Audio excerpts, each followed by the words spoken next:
So back when I was first starting to learn how to take product photos, I really didn't know what I was doing. But there was one little habit, one little thing that I actually started doing from day one that honestly I just realized was actually very helpful. So if you want to learn how to get better photos of your crafts, let's dive into this quick and easy little tip that you can do to start improving your photos today. So something that I started doing when I was learning how to take product photos, even from the first time I had everything set up. This was literally when I was on um, my dining room table, setting everything up, which I will insert a photo of what my very first setup looked like. It looks ridiculous. And I soon realized that it was ridiculous. But hey, I had to start somewhere just like you had to start somewhere. And I'm sure my setup might be a little more ridiculous than maybe yours. If not, please let me know. But what I did was I took a photo of my setup and I wasn't really thinking about why I was taking a photo of the setup, but I did anyway.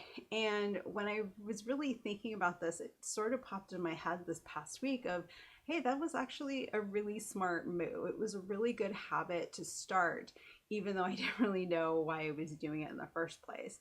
And I thought about it and I realized that it was great because at the time, clearly I wasn't really understanding like what to do. It was a lot of trial and error and watching other YouTube videos, reading articles online to try and figure out, okay, how does this work? And I realized that it gave me sort of like a blueprint or some kind of reference to go back to and see, oh, this is what I did before. Okay, I didn't like how the photos came out. So what did I do that I don't want to do the next time I set up to take a photo? And it was even better in the sense that if I did get a good photo that I liked, I can see what I did and what the setup was so that if I wanted to recreate it, I had a photo reference to go off of. So I never really felt like I was starting from scratch per se, especially when I started seeing my photos get better, because then I already knew what the setup was. I didn't have to think too hard about it. And it was just like a really easy, simple habit that I think was really helpful in helping me get better photos. So let's get in really quick on how to do this for yourself so that you can start getting better photos of your crafts. So to do this is actually really easy. All you're gonna do is when you get everything set up to take your product photos, before you start taking photos, try and get an overview shot, kind of a wide angle shot of your entire setup.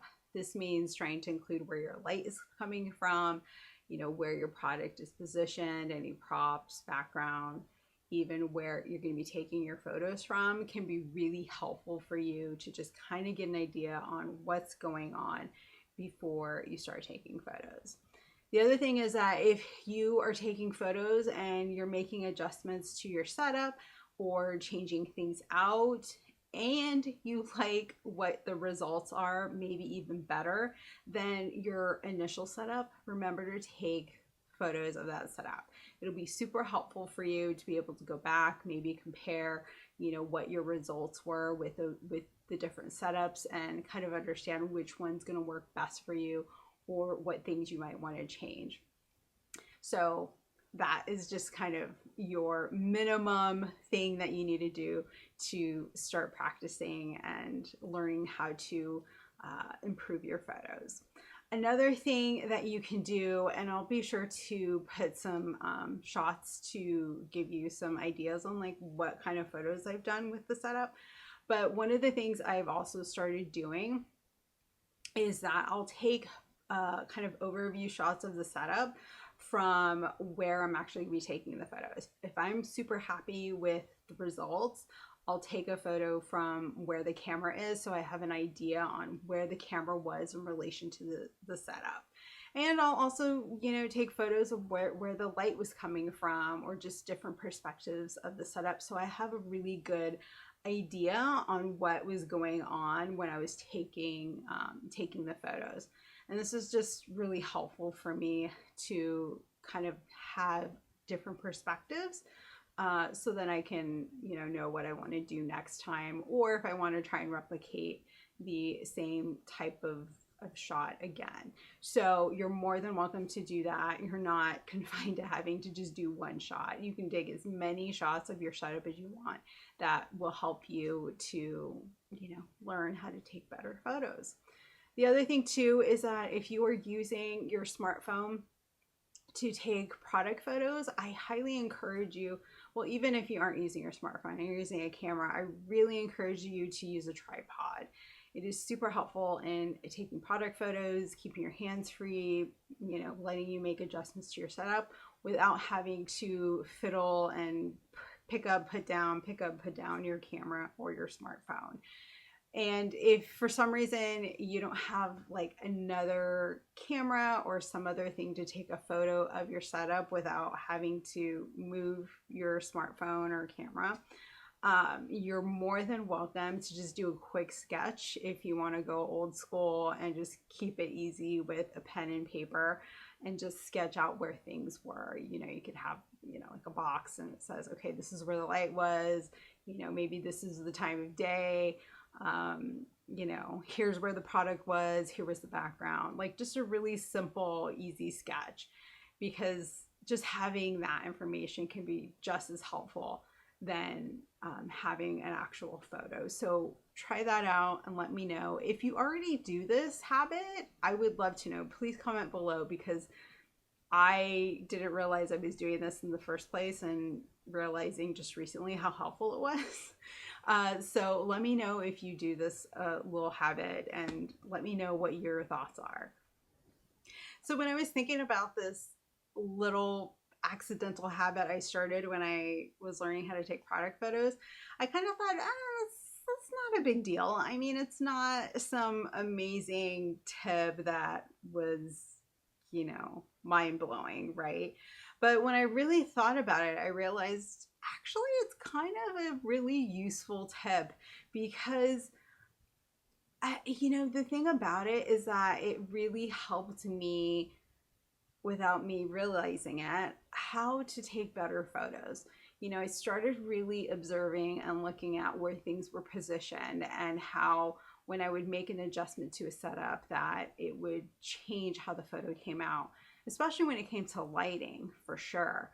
And even positioning my camera in a different spot could give me a completely different result. So being able to do that and document that through photographing the setups was actually pretty helpful.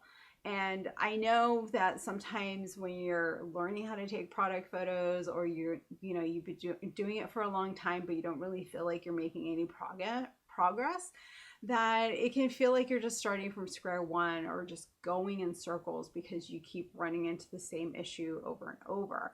But doing this actually helps you need to pay attention to what you're doing and think about things a little more intentionally, and really start thinking about, like, what are you going to do, what changes do you need to make to get better photos, and what setup or things were you doing that was making your photo look worse or not give you the result you want.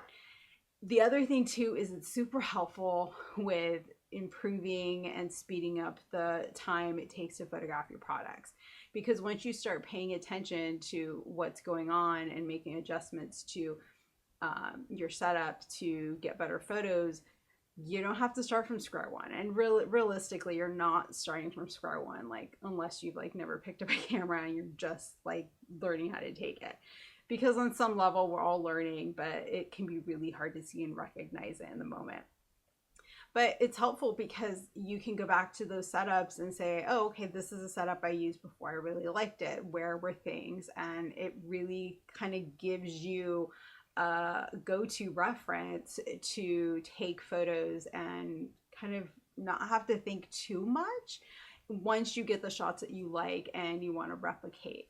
And to me, that is really helpful, because I know how time consuming it can be to take product photos. But to me, if you could do anything to help speed that process up and help you be able to refer back to something to help you get the results that you want, to me, it's like, why not? So it's to me, super helpful in helping you troubleshoot, save time, start to learn what kind of photos you are getting and what your setups are, so that you just aren't kind of doing this without, you know, having any information, that you're not lost and confused, as I know you might be, because I know what that was like. It is so frustrating to just take photos and just not like your results and just think, well, I guess I'm just not good at this, which is far from the truth. Anybody can learn how to take product photos. Anybody can learn how to take just photos in general and get better photos. You just need to be a little more intentional, be observant. And to me, applying this one little tip can really help you get started. It's really easy, and hopefully give you a little guidance on what you can do to get better product photos. So before I wrap up this video, I just want to share with you a couple of resources that I hope will really help you with your product photography if you're kind of struggling and need a little bit of guidance. So there is a blog post that goes with this video, and I hope that you can go read and check that out on my website. I'll be sure to leave a link for that in the description below. You can also download my smartphone hacks that will help guide you how to really use your smartphone so you can get better quality photos of your crafts, because I know a lot of you are using your smartphone to photograph your crafts and y'all need some help. So hopefully my tips will really help you improve the quality of your photos and really help customers be able to see the beauty and the quality of your handcrafted products. I mean, we want to see how amazing they are. So creating better quality photos will really help you do that and get those customer eyeballs on your listings online. So make sure you check the link in the description for that if you want to download that. It's a great way to get on my email list, where I share some other great resources. I've been, sharing, some real conversations in my emails lately to my email list. So if you want to get on that, that is a really great way to, talk with me and engage and learn more about how to take better product photos. And lastly, if you are looking for some personalized coaching to learn how to navigate taking product photos, because it's not easy, but if you are looking for somebody to help you, give you feedback, help you figure out what's going on, I'm actually working with coaching clients one-on-one again. So if that is something of interest to you, I'll make sure to leave a link to a Google form that you can fill out and that I'll receive, and we can connect and kind of talk further more about what is coaching, if I can help you, and if it seems like a great match. So if that's of interest to you, make sure you read all the stuff in the description below.